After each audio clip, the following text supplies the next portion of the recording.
Hello, welcome to TET preparation. TET preparation में आपका स्वागत है। आज हम प्रीवियस ईयर क्वेश्चन की सीरीज में, प्रीवियस ईयर पेपर की सीरीज में एमपीटेट वर्ग 3 के लिए 2020 एमपीटेट वर्ग 3 2020 का पेपर, जो कि 5 मार्च 2022 से स्टार्ट हुआ था, उसका 6 मार्च 2022 का शिफ्ट 2 का हम पेपर करने जा रहे हैं, जिसका सीडीपी पोर्शन हम करेंगे। Child development and psychology portion हम करेंगे। बाल विकास एवं शिक्षा शास्त्र के 30 प्रश्न हैं, जो कि 121 से तो 150 तक रहेंगे प्रश्न क्रमांक। आइए 121 नंबर का प्रश्न हम देखते हैं। ये 121 नंबर का प्रश्न है। दिख रहा होगा आपको। लिखा है, female sex is determined when unite. Female sex determined होता है जब यूनाइट होते हैं। क्या यूनाइट होते हैं? तो पहला है ऑप्शन ए, ये महिला लिंग का निर्धारण होता है जब मिलते हैं। महिला लिंग का निर्धारण कब होता है? महिला लिंग का निर्धारण कब होता है, ये आपको बताना है। और कैसे होता है, कि कैसे पता चलेगा कि महिला या बच्ची होने वाली। महिला लिंग का निर्धारण कैसे होता है? तो XXY क्रोमोसोम मिलते हैं जब, XXY क्रोमोसोम मिलते हैं जब, या ऑप्शन बी XYY क्रोमोसोम मिलते हैं जब, XYY क्रोमोसोम, या ऑप्शन सी XX क्रोमोसोम मिलते हैं जब, या ऑप्शन डी XY क्रोमोसोम मिलते हैं तब। सिंपल सा प्रश्न है, 10वीं से आधारित प्रश्न है। कक्षा 10 में हमने एक्स क्रोमोसोम, वाई क्रोमोसोम पढ़े होंगे, उस पर आधारित प्रश्न है। बताइए, 10 सेकंड दिया आपको, बताइए, उत्तर बताइए। सीडीपी का प्रश्न है।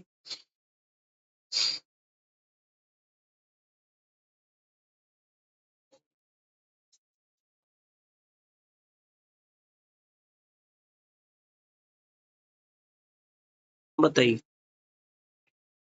फीमेल, प्रश्न क्रमांक 121 है, female sex is determined when unite. महिला लिंग का निर्धारण होता है जब मिलते हैं। XXY क्रोमोसोम मिलते जब, या XYY क्रोमोसोम मिलते हैं जब, XX क्रोमोसोम मिलते जब, या XY क्रोमोसोम मिलते जब। बताइए। 10वीं में आपने पढ़ा होगा एक्स और वाई क्रोमोसोम। तो लड़का होगा तो कौन कौन से क्रोमोसोम मिलेंगे, और लड़की होगी तो कौन कौन से क्रोमोसोम मिलेंगे। तो फिलहाल लड़की का पूछा है, बताइए। बताइए।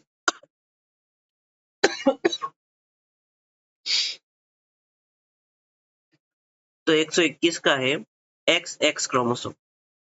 XX क्रोमोसोम, ये सही जवाब हो जाए। ठीक, अगला देखिए। 122 नंबर का प्रश्न है। देखिए, लिखा है, psycho analytic theory in socialization is given by. सामाजिकरण में मनोविश्लेषणवादी सिद्धांत रिक्त स्थान के द्वारा दिया गया है। ऑप्शन ए मीड के द्वारा दिया गया है, ऑप्शन बी दुर्खिम के द्वारा दिया गया है, ऑप्शन सी फ्रायड के द्वारा दिया गया है, ऑप्शन डी कूले के द्वारा दिया गया है। साइको एनालिटिक थ्योरी किसने दी है? आपको इंग्लिश में ही याद रखना है थ्योरीज वगैरह के नाम। साइको एनालिटिक थ्योरी किसने दी है, बताइए। 10 सेकंड दिया।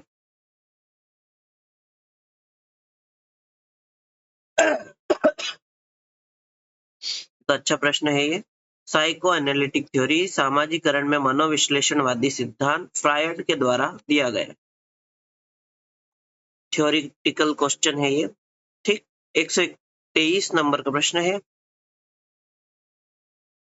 123 नंबर का प्रश्न है, देखिए। The position where the through patterns are influenced by language is called.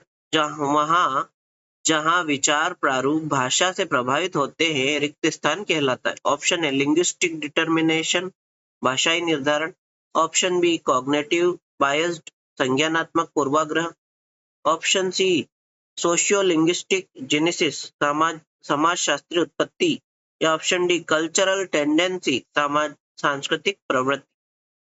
सही जवाब दीजिए, 10 सेकंड दिया।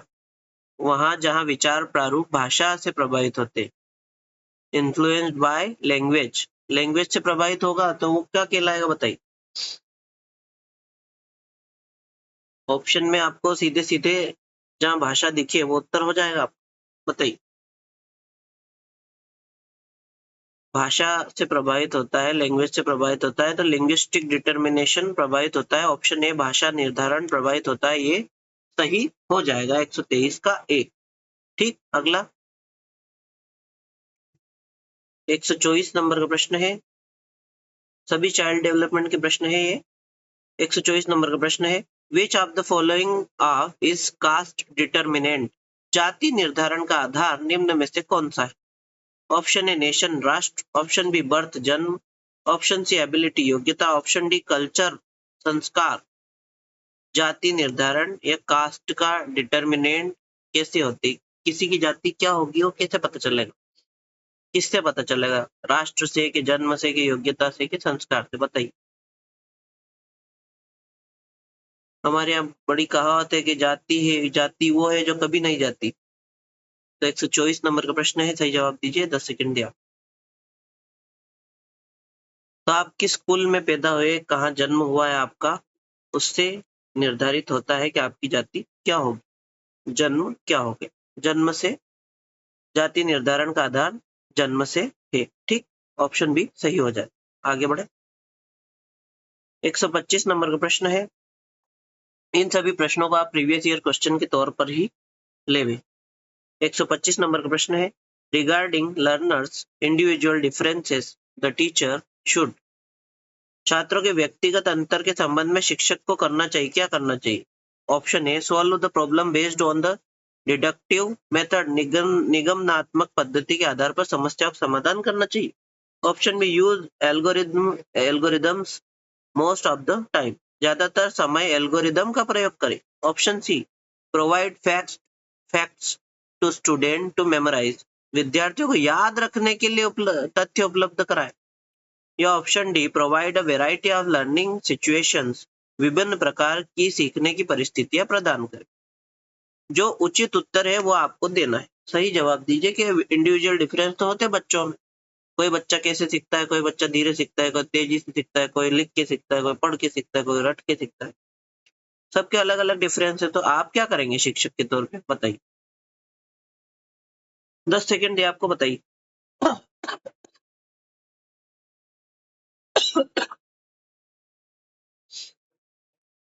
सबसे उचित जवाब है ना, तो ये है निगमनात्मक एल्गोरिदम, याद रखने पे तो फोकस ही नहीं कर, रटाने पे फोकस थोड़ी करेंगे, मेमोराइजेशन पे फोकस नहीं करेंगे।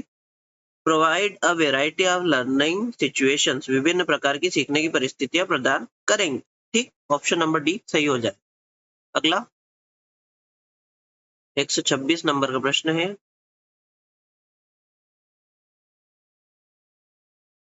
देखिए 126 नंबर का प्रश्न है, a teacher asked the question in the class 2, कक्षा में शिक्षक प्रश्न क्यों पूछते, कक्षा में शिक्षक प्रश्न क्यों पूछते हैं? Option A keep student busy, छात्रों को व्यस्त रखे इसलिए। ऑप्शन बी मेंटेन डिसिप्लिन, अनुशासन बनाए रखने के लिए, कि प्रश्न पूछ लेंगे ना, कोई को नहीं आएगा इसलिए, कोई को नहीं आएगा तो बच्चे चुप रहेंगे। Option C attract students attention, विद्यार्थियों को ध्यान आकर्षित करना इसके लिए। ऑप्शन डी टीच, सिखाने के लिए। सही जवाब दीजिए, 10 सेकंड दिए आपको। आप टीचर हैं, क्लास में प्रश्न क्यों पूछते हैं आप, बताइए। सही जवाब दीजिए, 10 सेकंड दिए आप।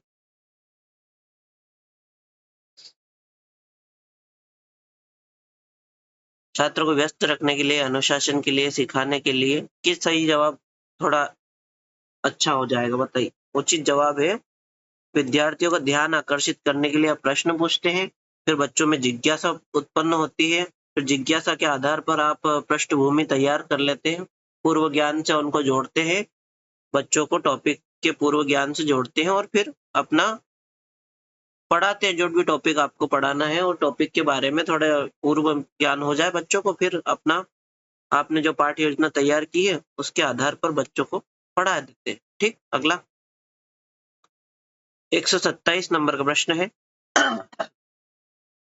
127 नंबर का प्रश्न है, which of the following is an approach to educational planning, निम्नलिखित में से कौन सा शैक्षिक योजना के लिए एक दृष्टिकोण है? Option A man power approach, मानव शक्ति दृष्टिकोण। Option B social demand approach, सामाजिक मांग दृष्टिकोण। Option C both man power approach and social demand approach. मानव शक्ति दृष्टिकोण और सामाजिक मांग दृष्टिकोण दोनों। या option D none of the given option, दिए गए विकल्पों में से कोई नहीं। सही जवाब दीजिए, 10 सेकंड दिए आपको, कि कौन सी अप्रोच एजुकेशन प्लानिंग में के लिए निम्नलिखित में से कौन सा शैक्षिक योजना के लिए एक दृष्टिकोण है। एक अप्रोच है एजुकेशन प्लानिंग के लिए, कौन सी अप्रोच बताइए, जिसमें ज्यादा समाहित है उत्तर। ऑप्शन जिसमें ज्यादा समाहित है वो हमारा उत्तर हो जाए, बताइए। तो 127 का हो जाएगा ये दोनों, मानव शक्ति दृष्टिकोण, सामाजिक मांग दृष्टिकोण दोनों। ठीक, अगला 128 नंबर का प्रश्न है, देखिए 128 नंबर का प्रश्न है, children have the potential to create knowledge and make meaning from the perspective the role of a teacher is that of. बच्चों में ज्ञान की रचना करने और अर्थ निकालने की क्षमता होती। इस दृष्टिकोण से एक शिक्षक की भूमिका क्या होती। Option A communicator and lecturer, संचारक और व्याख्याता की। ऑप्शन बी फैसिलिटेटर, अनुदेशक की। ऑप्शन सी डायरेक्टर, निर्देशक की। ऑप्शन डी नेगोशिएटर, मध्यस्थ। बताइए, सही जवाब दीजिए। क्या आप बच्चे स्वयं से रचना कर सकते हैं, अर्थ निकाल सकते हैं, तो शिक्षक की क्या भूमिका है उसमें, शिक्षक क्या करेगा, बताइए। शिक्षक किस रोल में होता है इसमें। चाइल्ड सेंटर अप्रोच है ये, तो उसमें चाइल्ड सेंटर अप्रोच में बच्चा तो मेन सेंटर में है, तो टीचर जो है वो क्या करता है, टीचर किस भूमिका में होता है वो आपको बताना है, बताइए। सही जवाब दीजिए, 10 सेकंड आप। तो टीचर होता है फैसिलिटेटर, अनुदेशक, फैसिलिटी प्रदाता होता है। चाइल्ड सेंटर अप्रोच में टीचर क्या होता है, फैसिलिटेटर होता है, फैसिलिटी प्रदाता होता है। ठीक, अगला 129 नंबर का प्रश्न है 129 नंबर का प्रश्न है, which of the following is not a feature of maturation. निम्नलिखित में से कौन परिपक्वता की विशेषता नहीं है, नहीं पे फोकस करना है, नहीं है, तो जो गलत उत्तर होगा वही सही उत्तर है हमारा। Option A, it encompasses both physical and mental development. इसमें शारीरिक और मानसिक दोनों विकास शामिल। ठीक है। Option B, it occurs through individual growth, यह व्यक्तिगत विकास के माध्यम से होता है। Option C, it happens only because of external stimulus, यह केवल बाहरी प्रेरक वस्तुओं के कारण ही होता है। Option D, it is basically the process of growing, यह मूल रूप से बढ़ने की प्रक्रिया होती है। तो इसमें से जो गलत उत्तर है, जो आपको परिपक्वता की विशेषता नहीं बताता है, वो गलत उत्तर है इसमें से, तो वो आपको छाट के बताना है, बताइए। 10 सेकेंड दिया आपको, 129 नंबर का प्रश्न है। तो देखो, शारीरिक मानसिक दोनों विकास शामिल है, व्यक्तिगत विकास के माध्यम से भी होता है, मूल रूप से बढ़ने की प्रक्रिया है। एक केवल जहाँ शब्द आ जाए वो मोस्ट ऑफ द टाइम गलत ही होता है। तो केवल बाहरी प्रेरक वस्तुओं के कारण ही होता है ऐसा नहीं है। ये ऑप्शन नंबर सी गलत है, जो कि गलत है वही सही है। तो ये वाला ऑप्शन सही हो जाएगा कि परिपक्वता की विशेषता नहीं है कि यह केवल बाहरी प्रेरक वस्तु के कारण ही होता है। आगे बढ़ेंगे, 130 नंबर का प्रश्न है देखिए 130 नंबर का प्रश्न है, which of these does not come under physical development of a child. इनमें से कौन बच्चे के शारीरिक विकास के अंतर्गत नहीं आता है, शारीरिक विकास के अंतर्गत नहीं आता है, वो बताना। ऑप्शन है increase in height, weight, body parts, portion, ऊंचाई, वजन, शरीर के हिस्से में अनुपात में वृद्धि। ठीक। Option B development of strength, coordination, speed, शक्ति, समन्वय, गति का विकास। Option C problem solving ability, समस्या को सुलझाने की क्षमता। Option D precision in the use of arms, legs and other body muscle, हाथ, पैर और शरीर की अन्य मांसपेशियों के उपयोग में सटीकता। तो फिजिकल डेवलपमेंट में कौन सा नहीं आता है वो आपको बताना है, सही उत्तर दीजिए, 10 सेकेंड दिए आप।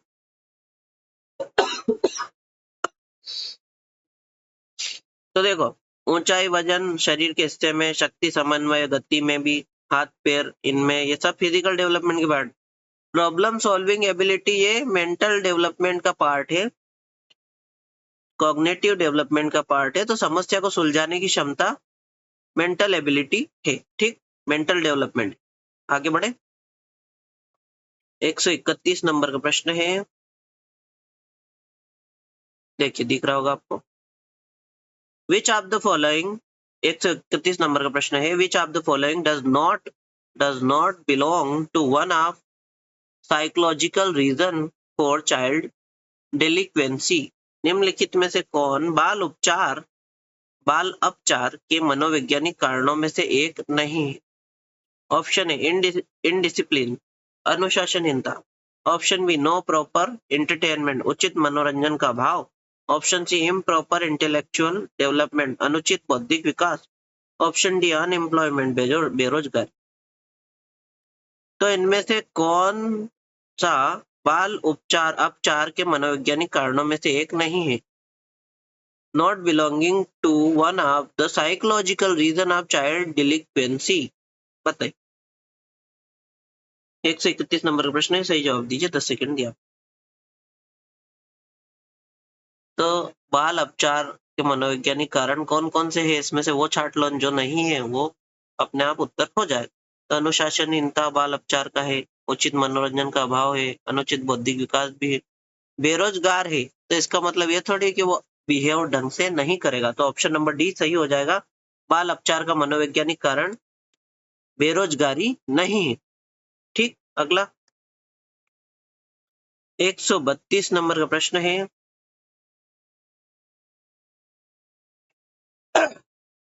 देखिए 132 नंबर का प्रश्न है, when we exclude some children from the education system it is dash to dash them for any purpose in the community in the later stage. जब हम कुछ बच्चों को शिक्षा प्रणाली से बाहर करते हैं तो बाद के चरण में समुदाय में किसी भी उद्देश्य के लिए उन्हें रिक्त स्थान से रिक्त स्थान करना पड़ता है। तो जब बच्चा एजुकेशन प्रणाली से बाहर हो जाता है ना, तो उसके बाद उसे कठिनाइयों का सामना करना पड़ता है। तो कौन कौन सी कठिनाई? ऑप्शन ए, उन्हें नॉट डिफिकल्ट से तो इंक्लूड, बिना मुश्किल से शामिल करना पड़ता है। Option B, very difficult include, बहुत मुश्किल से शामिल करना पड़ता है। ऑप्शन सी, इजी इंक्लूड, उन्हें इजी मतलब आसानी से बहिष्कृत करना पड़ता है। ऑप्शन डी, उन्हें बहुत मुश्किल से बहिष्कृत करना पड़ता है। बताइए, सही जवाब दीजिए। इनमें रख के देख लीजिए आप रिक्त स्थान में, या तो इंग्लिश में यहाँ रख के देख लीजिए, आसानी से उत्तर मिल जाएगा। बताइए, 10 सेकंड दिया।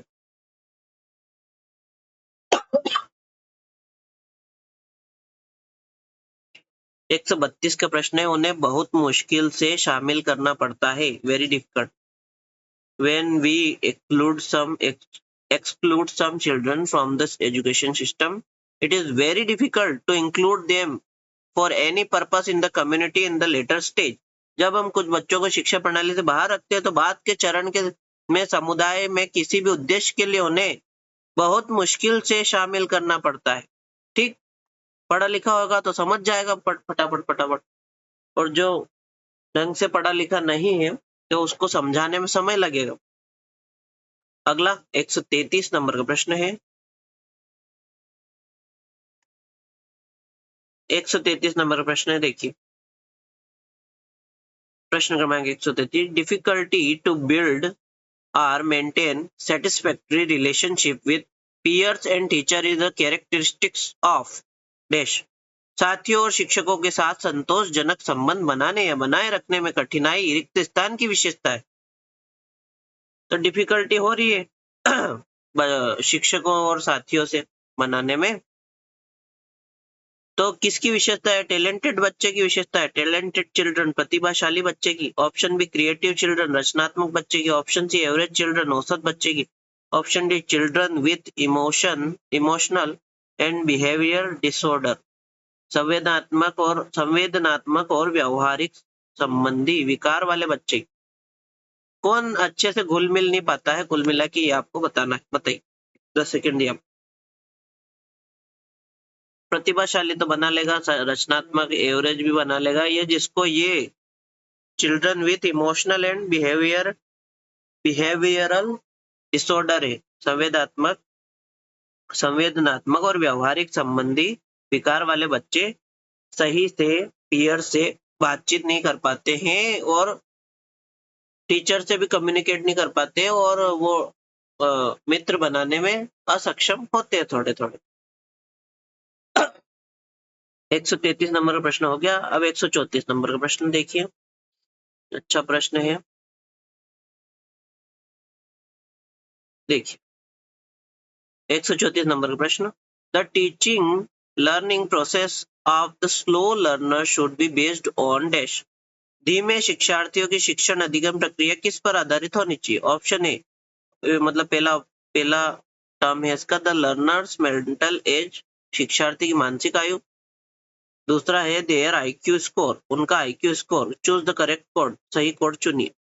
तो धीमे शिक्षार्थियों की शिक्षण अधिगम प्रक्रिया किस पर आधारित होनी चाहिए? ऑप्शन ए पहला है ऑप्शन ओनली, पहला ऑप्शन है ओनली वन, केवल एक पे होनी चाहिए, मतलब मेंटल एज पे होनी चाहिए। ऑप्शन बी केवल आईक्यू पे होनी चाहिए। ऑप्शन सी दोनों पे होनी चाहिए। ऑप्शन डी ना तो एक और ना ही दो। तो शिक्षण अधिगम प्रक्रिया किस पर आधारित होनी चाहिए स्लो लर्नर्स की? मेंटल एज पे, क्या आईक्यू पे, के दोनों पे? बताइए, सही जवाब दीजिए। हलवा प्रश्न है, सही जवाब दीजिए। 10 सेकंड दिया। 134 नंबर का प्रश्न है, बताइए। तो उसकी मेंटल एज पे जाएंगे कि उसके आईक्यू स्कोर पे जाएंगे? अब स्लो लर्नर है तो आईक्यू तो कम ही होगा। मेंटल एज क्या है उसकी? क्रोनोलॉजिकल एज मतलब उसकी वास्तविक आयु, और मेंटल एज मतलब उसकी मानसिक आयु। मानसिक आयु और वास्तविक आयु में ज्यादा डिफरेंस तो नहीं है। अगर ज्यादा डिफरेंस है तो मेंटल एज को हम ध्यान में लेकर उसकी शिक्षण अधिगम प्रक्रिया आधारित होनी चाहिए। धीमे शिक्षार्थियों की शिक्षण अधिगम प्रक्रिया मानसिक एज, मेंटल एज, मानसिक आयु पर आधारित होनी चाहिए। तो ऑप्शन ए सही हो जाएगा, ओनली वन। ठीक, अगला। आपको लगा दोनों होंगे, दोनों नहीं। 134 नंबर का प्रश्न है, उत्तर है इसका ए। ठीक, बोर्ड ने यही माना है।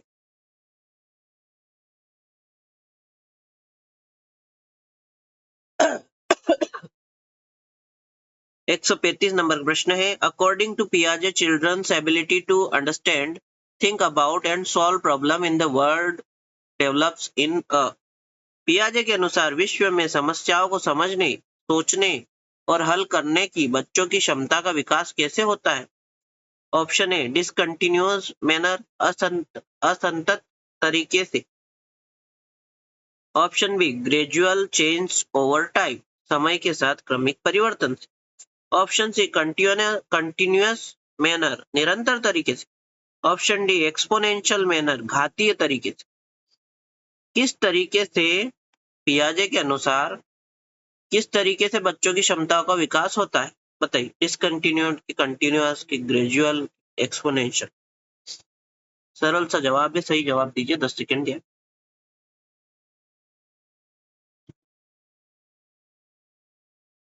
तो विकास तो सतत प्रक्रिया है, लेकिन पियाजे के अनुसार जो है वो बच्चों की अनुसार जो है विश्व में समस्याओं को समझने, सोचने और हल करने की बच्चों की क्षमता कैसी है, विकास कैसे होता है?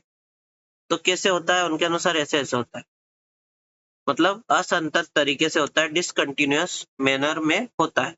135 नंबर का प्रश्न है, बोर्ड ने उत्तर माना है ए, तो हम भी ए मान के चले। ESB ने उत्तर क्या माना है? ए माना है, तो इसी प्रकार चलता है। ठीक, आगे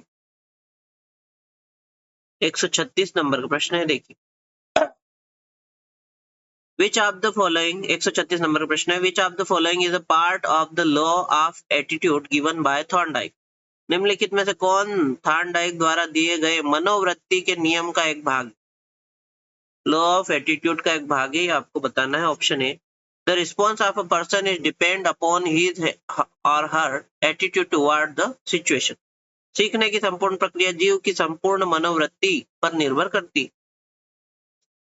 option B, the learner response is moved from one stimulus to another in respect to the basic or associated stimulus। अधिगम की परिस्थितियों समान हो तो एक अधिगम क्रिया के साथ दूसरा अधिगम भी सीखा जा सकता। Option C, a person various or his or her response till an appropriate behavior is succeed. एक उपयुक्त व्यवहार सफल होने तक एक व्यक्ति अपनी प्रतिक्रिया बदलता रहता। Option D, acts leading to satisfaction becomes associated with that situation. जब हमें सीखने के परिणाम से संतोष, सुख या प्रसन्नता प्राप्त होती है तो हम सीखने की ओर तत्परता शक्ति से जुड़ते हैं। तो आपको बताना है कि थार्नडाइक द्वारा दिए गए मनोवृत्ति के नियम लॉ ऑफ एटीट्यूड के अनुसार उसका एक भाग है। कौन सा एक भाग है? ए बी सी डी में से ये आप बताइए। 10 सेकेंड दिया। अच्छा प्रश्न बताइए।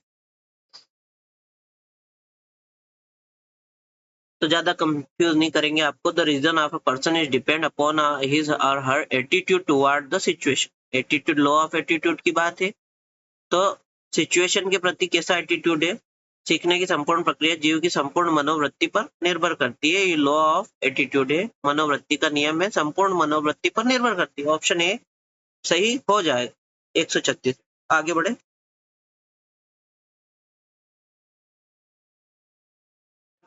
137 नंबर का प्रश्न है, देखिए प्रश्न क्रमांक 137। According to Dewey the process, John Dewey की बात है, the process and principle that would help a child in later life and should be include in education is known as. John Dewey के अनुसार जिन प्रक्रियाओं और सिद्धांतों से बच्चे को बाद के जीवन में मदद मिलेगी और जिसे शिक्षा में शामिल किया जाना चाहिए उन्हें कहा जाता है। Option A, principle of derivability, व्युत्पन्नता का सिद्धांत। Option B, principle of integrity, सत्यनिष्ठा का सिद्धांत। Option C, principle of utility, उपयोगिता का सिद्धांत। Option D, principle of technicality, तकनीकीता का सिद्धांत। तो जॉन डीवी ने कौन सा सिद्धांत दिया है और वो वाला उत्तर हो जाएगा।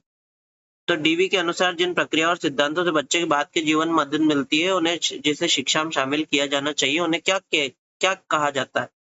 डेराइबिलिटी कहा जाता है, इंटीग्रिटी कहा जाता है, यूटिलिटी कहा जाता है, टेक्निकलिटी कहा जाता है। बताइए डीवी के अनुसार है, बताइए जॉन डीवी के अनुसार। 137 नंबर का प्रश्न है।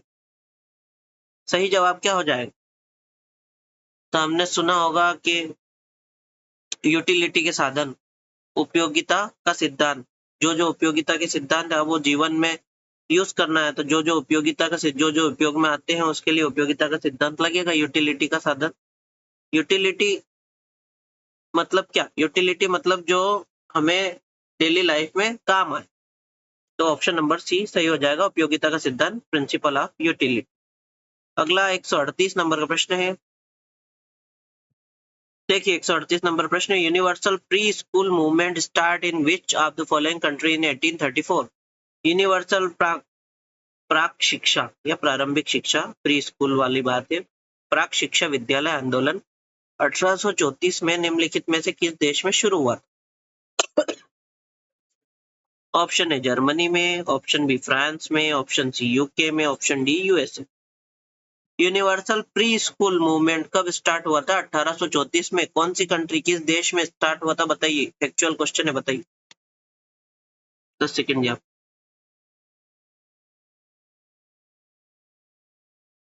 यूनिवर्सल प्री स्कूल मूवमेंट 1834 में फ्रांस में स्टार्ट हुआ था।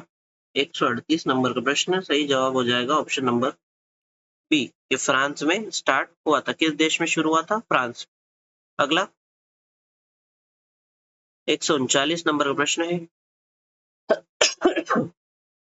सॉरी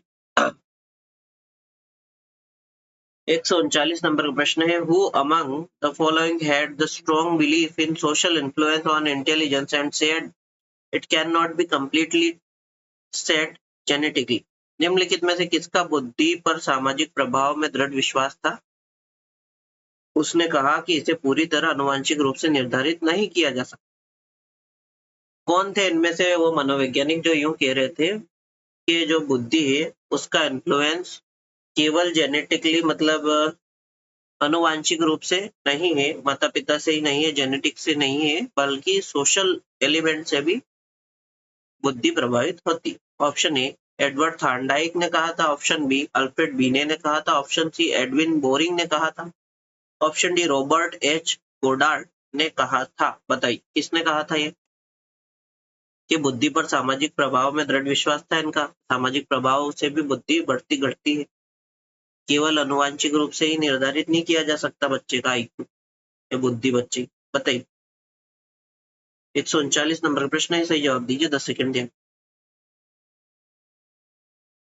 तो इनमें से जिसने बुद्धि के बारे में ज्यादा काम किया उन्होंने ही किया था, तो option number B Alfred B ने ये कहा था। ठीक, आगे बढ़े। 140 नंबर का प्रश्न है,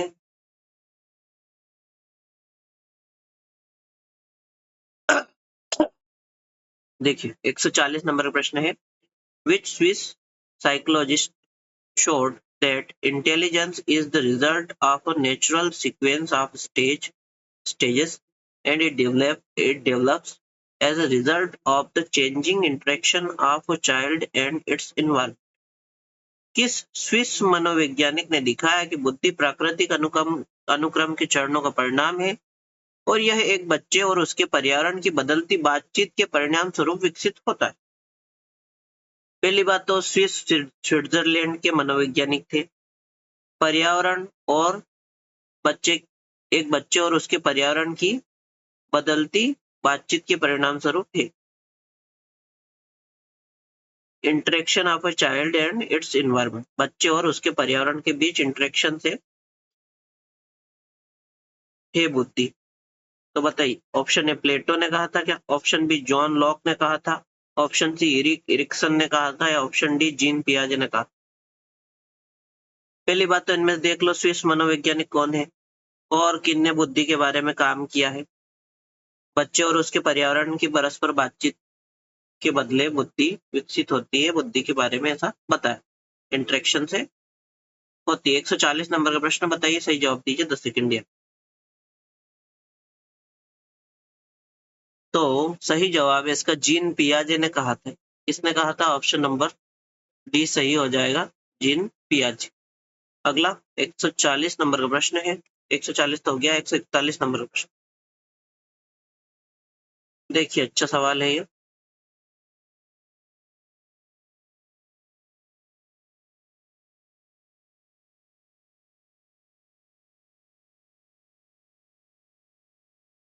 देखिए 141 नंबर का प्रश्न है, how many forms of basic conflicts are there? बुनियादी द्वंद्व कितने प्रकार के? ऑप्शन है 2 प्रकार के, ऑप्शन बी 3 प्रकार के, ऑप्शन सी 5, ऑप्शन डी 7 प्रकार।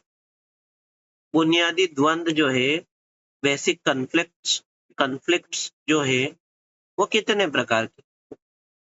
बताइए सही जवाब दीजिए, 10 सेकंड दिया।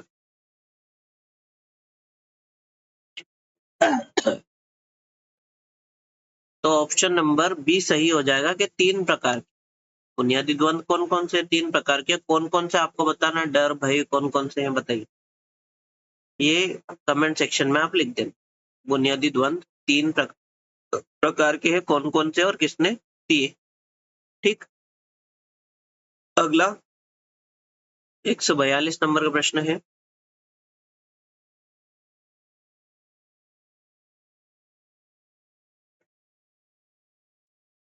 देखिए दिख रहा होगा आपको। 142 नंबर का प्रश्न है, which of the following approach emphasize more or instinct intrinsic motivation where personal needs are the source of motivation for self actualization? निम्नलिखित में से कौन सा दृष्टिकोण आंतरिक अभिप्रेरणा पर अधिक जोर देता है, जहां व्यक्तिगत जरूरतें आत्म साक्षरता के लिए अभिप्रेरणा का स्रोत है?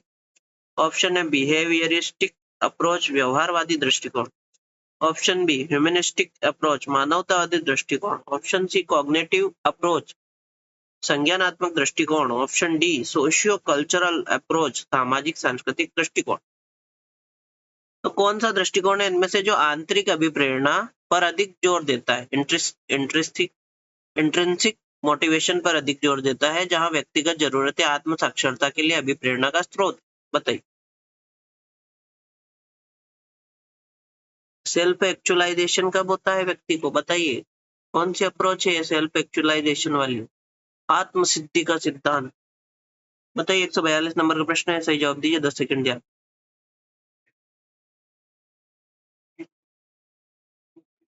पहली बात तो ये बताना कमेंट में कि आत्म सिद्धि का सिद्धांत दिया किसने था? आत्म सिद्धि वाला जो टॉप लेवल पे पिरामिड दिया था वो वाला, और वो कौन से दृष्टिकोण में थे? व्यवहारवाद के थे, मानवतावाद के थे, कि संज्ञानात्मक थे, कि सामाजिक सांस्कृतिक थे? 142 नंबर का सही जवाब है ह्यूमनिस्टिक अप्रोच, मानवतावादी दृष्टिकोण। ठीक, अगला बताइए। 143 नंबर का प्रश्न है, dash are inferred from verbal and non verbal expression. रिक्त स्थान मौखिक और गैर मौखिक अभिव्यक्तियों से अनुमानित है। ऑप्शन ए इमोशन, संवेग। ऑप्शन बी मोटिवेशन, अभिप्रेरणा। ऑप्शन सी ड्राइव, अंतर्नोद। या ऑप्शन डी गोल्स, लक्ष्य। तो रिक्त स्थान मौखिक और गैर मौखिक अभिव्यक्तियों से अनुमोदित है। Dash are inferred from verbal and non verbal expression. 143 number का प्रश्न है, इनमें से कौन संबंधित है वर्बल और नॉन वर्बल से? बताइए। 143 नंबर का प्रश्न है, सही जवाब क्या हो जाएगा? आप कैसे बिना बोले कोई बात कैसे एक्सप्रेस कर देते हो? बिना बोले भी कोई बात कही जा सकती है ना, जैसे आंखों से आंखें बड़ी बड़ी करके, मुंह ऐसा टेढ़ा मेढ़ा करके। बताइए, आप गुस्से में हो, कोई बिना बोले, आप किसी को बिना बोले सामने वाले को कैसे पता चल जाता है कि आप गुस्से में हो? किस कारण से? तो संवेग के कारण से, इमोशंस के कारण से, इमोशन से पता चल जाता है। ऑप्शन नंबर ए सही हो जाएगा कि emotions are inferred from verbal and non verbal expression. 144 number का प्रश्न देखिए।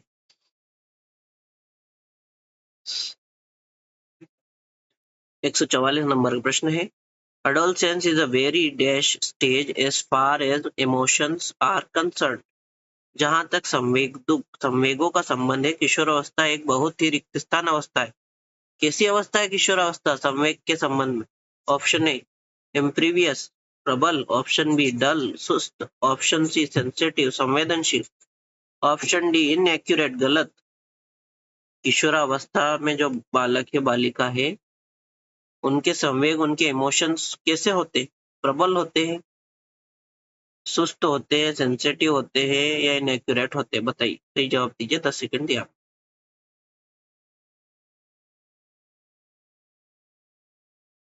Adolescence is a very sensitive stage as far as emotions are concerned। जहां तक संवेदों का संबंध है, किशोरावस्था एक बहुत ही संवेदनशील अवस्था है। ऑप्शन नंबर सी सही हो जाए। अगला 145 नंबर का प्रश्न है, देखिए दिख रहा है।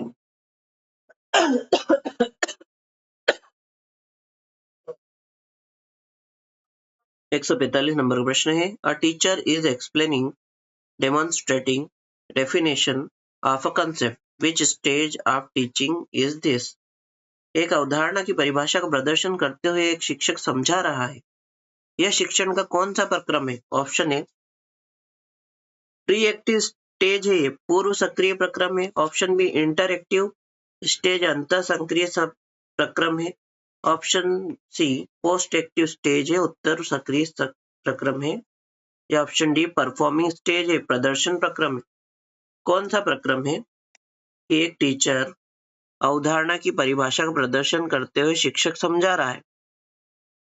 A teacher is explaining, demonstrating definition of a concept। तो कौन सा प्रक्रम आएगा ये बताइए, 10 सेकंड दिया। तो समझा रहा है, अवधारणा कॉन्सेप्ट समझा रहा है टीचर। तो ये ना तो प्री वाली है, ना पोस्ट वाली है, ना ये परफॉर्मिंग है, ये वाली है अंत क्रिया, अंत सक्रिय प्रक्रम, इंटरएक्टिव स्टेज। 145 नंबर का बी सही हो जाए। आगे बढ़े। 146 नंबर का प्रश्न, 146 नंबर का प्रश्न है, keeping in mind the child center approach to pedagogy, what should the teacher do. शिक्षा शास्त्र के प्रति बाल केंद्रित दृष्टिकोण को ध्यान में रखते हुए शिक्षक को क्या करना चाहिए? Option A ask the student to complete their assignments on time. विद्यार्थियों को अपना असाइनमेंट समय पर पूरा करने के लिए कहें। Option B, ask the students to do some activity themselves and guide them only when required। विद्यार्थियों से कुछ गतिविधियां स्वयं करने को कहे और आवश्यकता पड़ने पर उनका मार्गदर्शन करे। Option C, tell the student how an activity is done by demonstrating it. विद्यार्थियों को बताए कि गतिविधि को प्रदर्शित करके कैसे किया जा सकता है। या option D, teaching the student everything according to the syllabus. विद्यार्थियों को पाठ्यक्रम के अनुसार सब कुछ पढ़ाना। ये child center approach. Child center approach क्या है ये आपको बताना है। बताइए इनमें से कौन सा ऑप्शन चाइल्ड सेंटर अप्रोच को डिराइव कर रहा है। बताइए 146 नंबर का प्रश्न है, सही जवाब दीजिए, 10 सेकंड दिया। तो चाइल्ड सेंटर अप्रोच में टीचर क्या होता है, तो फैसिलिटेटर होता है, सुविधा प्रदाता होता है, मार्गदर्शन करने वाला होता है केवल। ऑप्शन नंबर बी सही हो जाएगा इसका, कि विद्यार्थियों से कुछ गतिविधि स्वयं करने को कहे और आवश्यकता पड़ने पर उनको मार्गदर्शन दे। 147 नंबर का प्रश्न है, देखिए 147 नंबर का प्रश्न है, to remove the gender differences the classroom should have. लैंगिक अंतर को दूर करने के लिए कक्षा में होना चाहिए। Option A, special environment for boys, लड़कों के लिए विशेष वातावरण होना चाहिए। Option B, equal environment for boys and girls, लड़कों और लड़कियों के लिए समान वातावरण होना चाहिए। Option C, unequal environment for boys and girl, लड़के और लड़कियों के लिए असमान वातावरण होना चाहिए। Option D, none of the given option, दिए गए विकल्पों में से कोई नहीं होना चाहिए। बताइए सही जवाब दीजिए। टू रिमूव जेंडर डिफरेंस, लैंगिक अंतर, ये कि ये लड़का है ये लड़की है, इसको दूर करने के लिए क्या होना चाहिए, समानता होनी चाहिए भैया। समानता वाला कौन सा ऑप्शन दिख रहा है आपको, बताइए। तो देखिए, equal environment for boys and girl, लड़कों और लड़कियों के लिए समान वातावरण होगा तभी समानता की भावना उत्पन्न होगी। तो 147 में बी वाला ऑप्शन सही हो जाए। 148 नंबर का प्रश्न देखिए, प्रश्न क्रमांक 148, the word compulsory in the right of children to free and compulsory education act 2009 means. बच्चों के निशुल्क और अनिवार्य शिक्षा अधिनियम 2009 के अधिकार में अनिवार्य शब्द का क्या अर्थ है। Option A, parents are compulsory forced to send their children to school to avoid punitive action.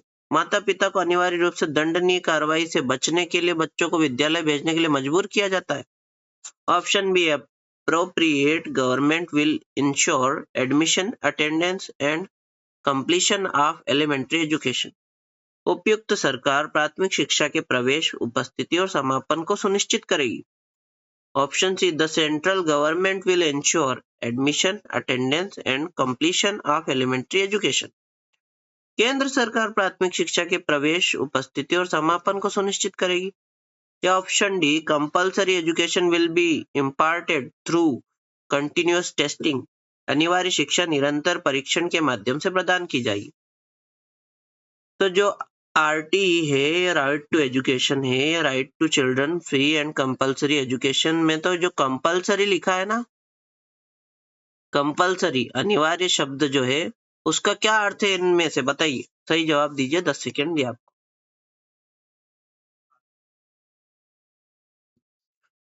तो सही जवाब हो जाएगा कि उपयुक्त सरकार प्राथमिक शिक्षा के प्रवेश, उपस्थिति, समापन को सुनिश्चित करे। क्योंकि शिक्षा जो है वो राज्य सरकार समवर्ती सूची, राज्य की सूची का विषय है, राज्य सूची का विषय है।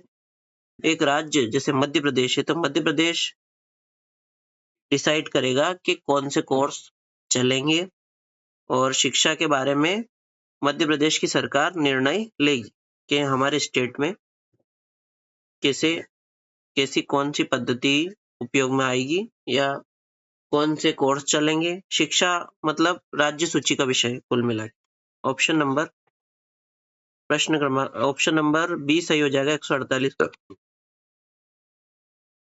प्रश्न क्रमांक 149 या 49, 149. Which statement about a creative child is not true? सृजनात्मक बच्चे के बारे में कौन सा कथन सही नहीं है? Option A, creative child is curious. एक सृजनात्मक बच्चा उत्सुक होता है. सही बात है. Option B, the creative child is not adventurous.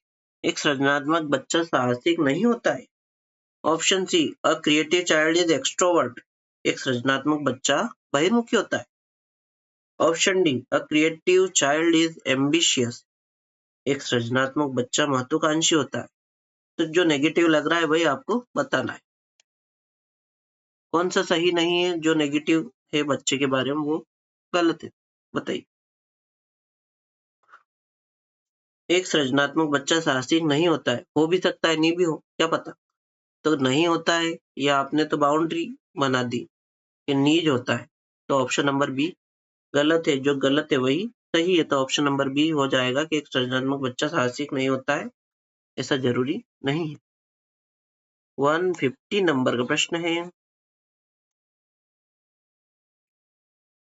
देखिए.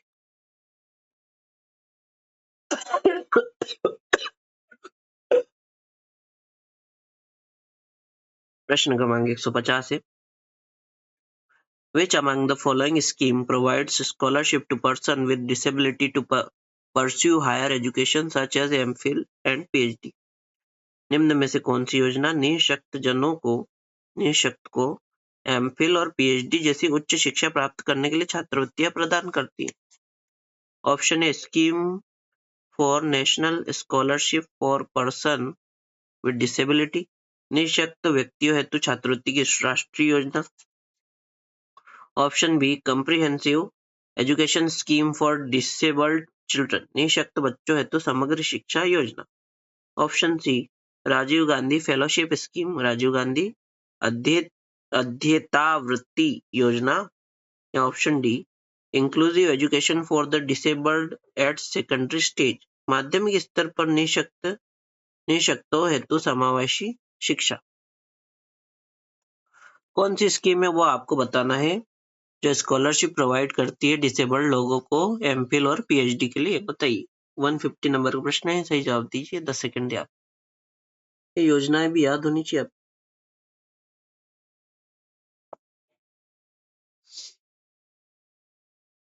सही जवाब है इसका सी वाला. राजीव गांधी फेलोशिप स्कीम है वो जिसमें एमफिल और पीएचडी जैसी उच्च शिक्षा के लिए निःशक्त जनों को छात्रवृत्तियां दी जाती. ठीक. ये हमारा पोर्शन कंप्लीट हो गया सीडीपी का. लाइक शेयर सब्सक्राइब आप कर देना. आप इसको प्रीवियस ईयर